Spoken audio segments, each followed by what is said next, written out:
Please raise your right hand and repeat after me.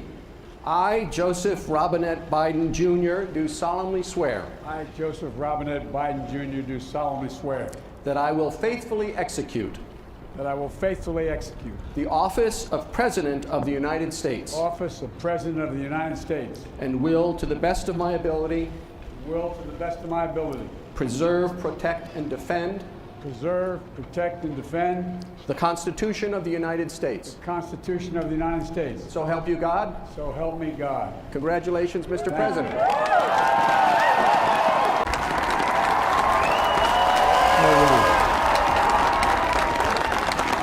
Chief Justice Roberts, Vice President Harris, Speaker Pelosi, Leader Schumer, Leader McConnell, Vice President Pence, and my distinguished guests, my fellow Americans. This is America's day. This is democracy's day, a day of history and hope, of renewal and resolve. Through a crucible for the ages, America has been tested anew, and America has risen to the challenge. Today, we celebrate the triumph not of a candidate, but of a cause, the cause of democracy. The people, the will of the people has been heard, and the will of the people has been heeded. We've learned again that democracy is precious, democracy is fragile, and at this hour, my friends, democracy has prevailed. So now, on this hallowed ground where just a few days ago, violence sought to shake the Capitol's very foundation, we come together as one nation, under God, indivisible, to carry out the peaceful transfer of power as we have for more than 2 centuries.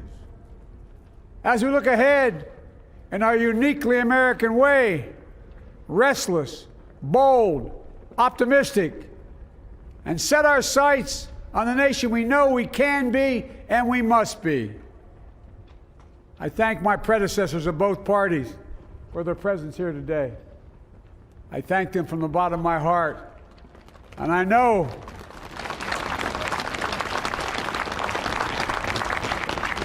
the resilience of our Constitution and the strength of our nation, as does President Carter, who I spoke with last night, who cannot be with us today, but whom we salute for his lifetime in service.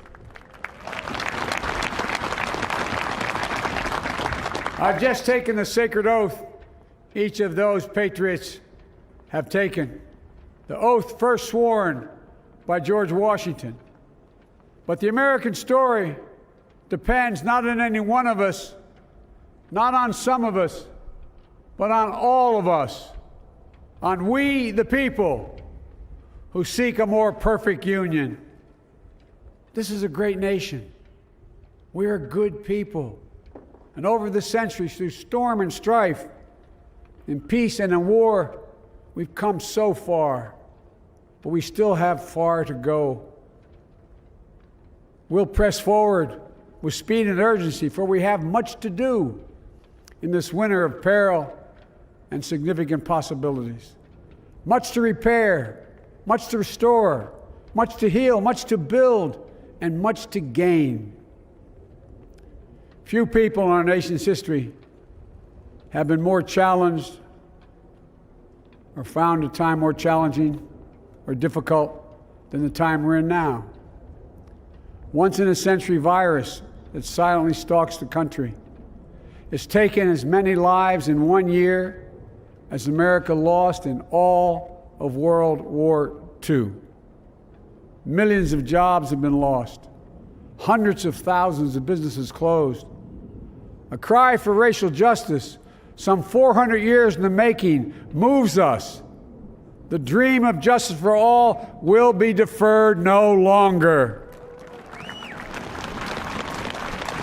A cry for survival comes from the planet itself, a cry that can't be any more desperate or any more clear. And now, a rise of political extremism, white supremacy, domestic terrorism that we must confront and we will defeat. To overcome these challenges, to restore the soul and secure the future of America, requires so much more than words. It requires the most elusive of all things in a democracy: unity. Unity. In another January, on New Year's Day in 1863, Abraham Lincoln signed the Emancipation Proclamation. When he put pen to paper, the president said, and I quote, "If my name ever goes down into history, it'll be for this act, and my whole soul is in it." My whole soul is in it. Today, on this January day, my whole soul is in this, bringing America together, uniting our people, uniting our nation. And I ask every American to join me in this cause.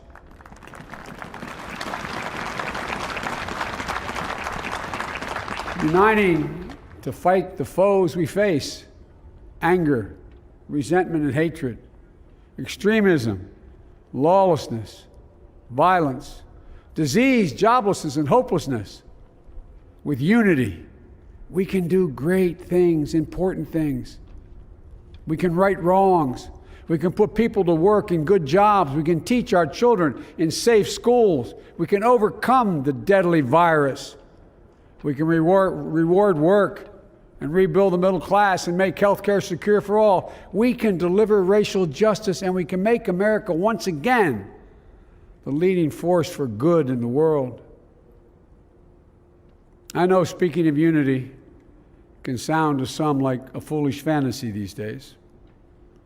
I know the forces that divide us are deep and they are real. But I also know they are not new.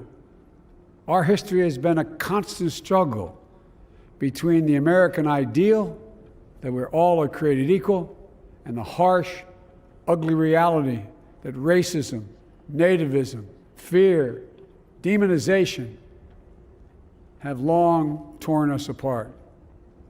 The battle is perennial, and victory is never assured. Through Civil War, the Great Depression, World War, 9/11, through struggle, sacrifice, and setbacks, our better angels have always prevailed.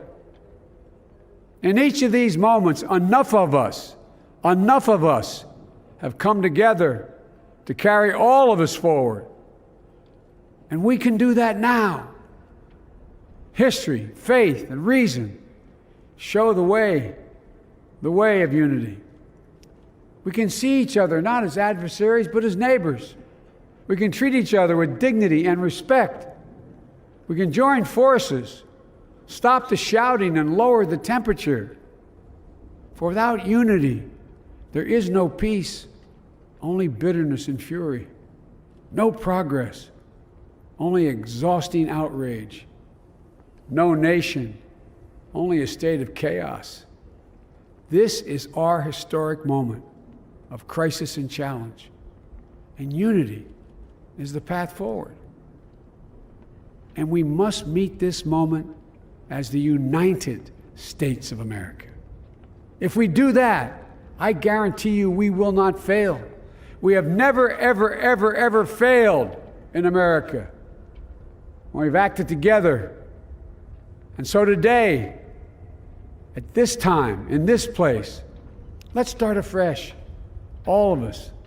Let's begin to listen to one another again, hear one another, see one another, show respect to one another. Politics doesn't have to be a raging fire, destroying everything in its path. Every disagreement doesn't have to be a cause for total war.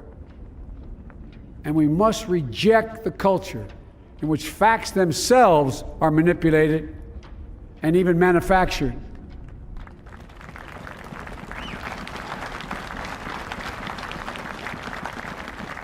My fellow Americans, we have to be different than this.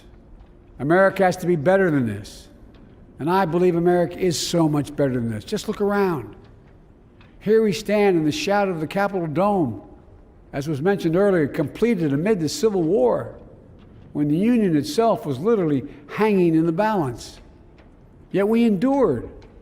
We prevailed. Here we stand, looking out on the great mall where Dr. King spoke of his dream. Here we stand where 108 years ago, at another inaugural, thousands of protesters tried to block brave women marching for the right to vote. And today, we mark the swearing in of the first woman in American history elected to national office, Vice President Kamala Harris. Don't tell me things can't change. Here we stand across the Potomac from Arlington Cemetery, where heroes who gave the last full measure of devotion rest in eternal peace. And here we stand, just days after a riotous mob thought they could use violence to silence the will of the people, to stop the work of our democracy, to drive us from this sacred ground. It did not happen. It will never happen. Not today, not tomorrow, not ever. Not ever.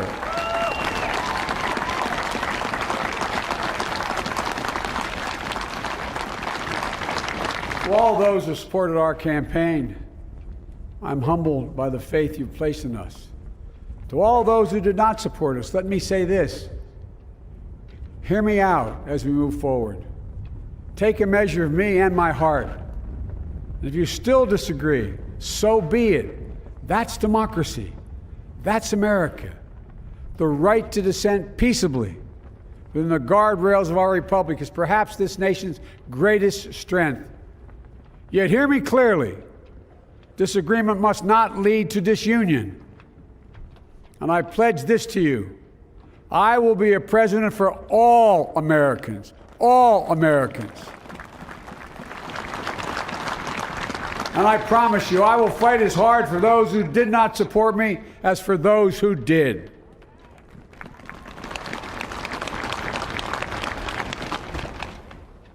Many centuries ago, St. Augustine, a saint of my church, wrote that a people was a multitude defined by the common objects of their love.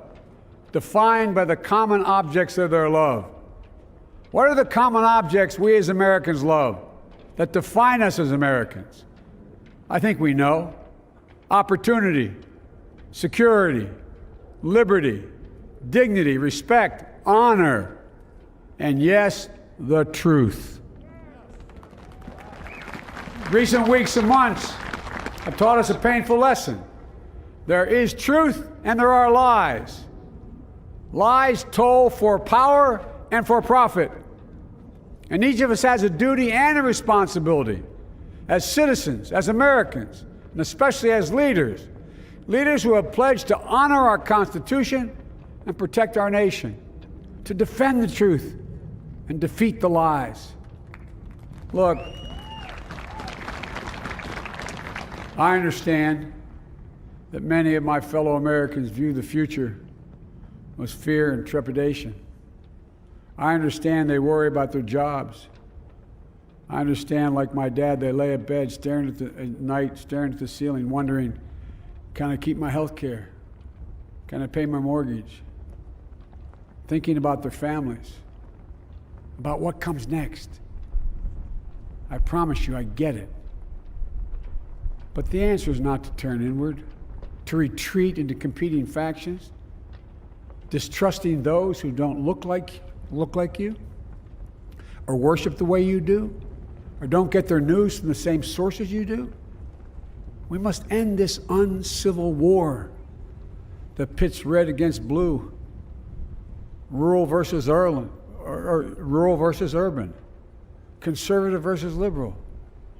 We can do this if we open our souls instead of hardening our hearts, if we show a little tolerance and humility, and if we're willing to stand in the other person's shoes, as my mom would say, just for a moment, stand in their shoes. Because here's the thing about life. There's no accounting for what fate will deal you. Some days, when you need a hand. There are other days when we're called to lend a hand. That's how it has to be. This is what we do for one another. And if we are this way, our country will be stronger, more prosperous, more ready for the future. And we can still disagree. My fellow Americans, in the work ahead of us, we're going to need each other. We need all our strength to persevere through this dark winter. We're entering what may be the toughest and deadliest period of the virus. We must set aside politics and finally face this pandemic as one nation. One nation. And I promise you this, as the Bible says, weeping may endure for a night, but joy cometh in the morning. We will get through this together. Together. Look, folks, all my colleagues I serve with in the House and the Senate up here, we all understand the world is watching all of us today. So here's my message to those beyond our borders. America has been tested, and we've come out stronger for it. We will repair our alliances and engage with the world once again, not to meet yesterday's challenges, but today's and tomorrow's challenges. And we'll lead not merely by the example of our power, but by the power of our example.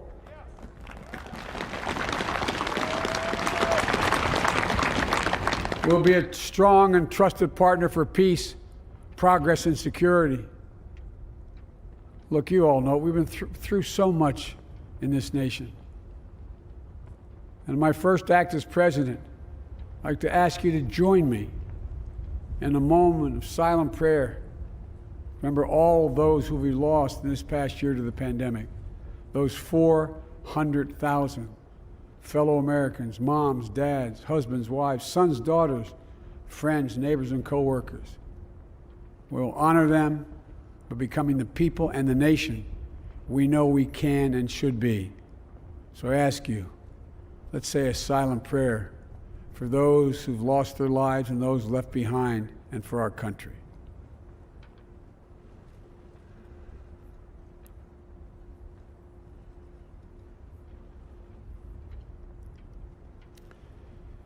Amen. Folks, this is a time of testing.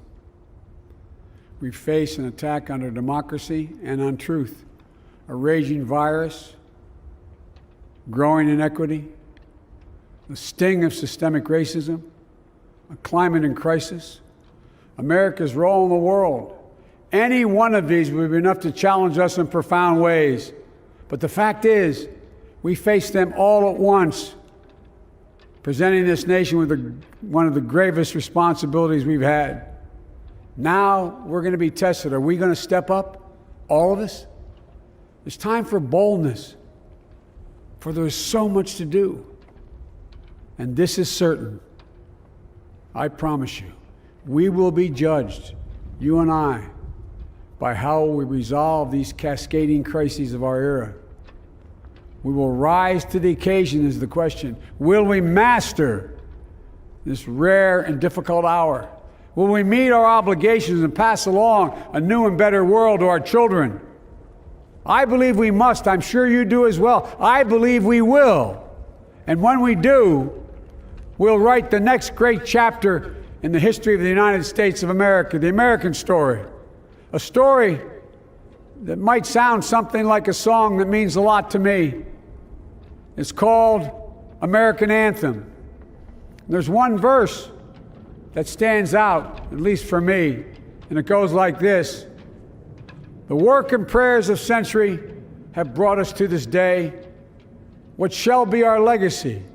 What will our children say? Let me know in my heart when my days are through. America, America, I gave my best to you. Let's us add our own work and prayers to the unfolding story of our great nation.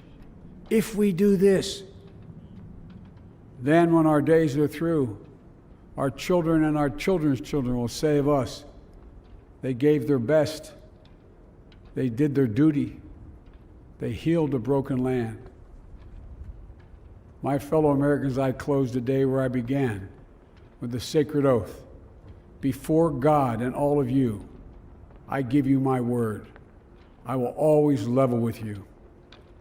I will defend the Constitution. I'll defend our democracy. I'll defend America. And I'll give all of you, keep everything I do in your service, thinking not of power, but of possibilities, not of personal interest, but the public good. And together, we shall write an American story of hope, not fear, of unity, not division, of light, not darkness, a story of decency and dignity, love and healing, greatness and goodness. May this be the story that guides us, the story that inspires us, and the story that tells ages yet to come that we answered the call of history. We met the moment. Democracy and hope, truth and justice did not die on our watch but thrived. That America secured liberty at home and stood once again as a beacon to the world. That is what we owe our forebears, one another, and generation to follow. So, with purpose and resolve, we turn to those tasks of our time, sustained by faith, driven by conviction, and devoted to one another and the country we love with all our hearts.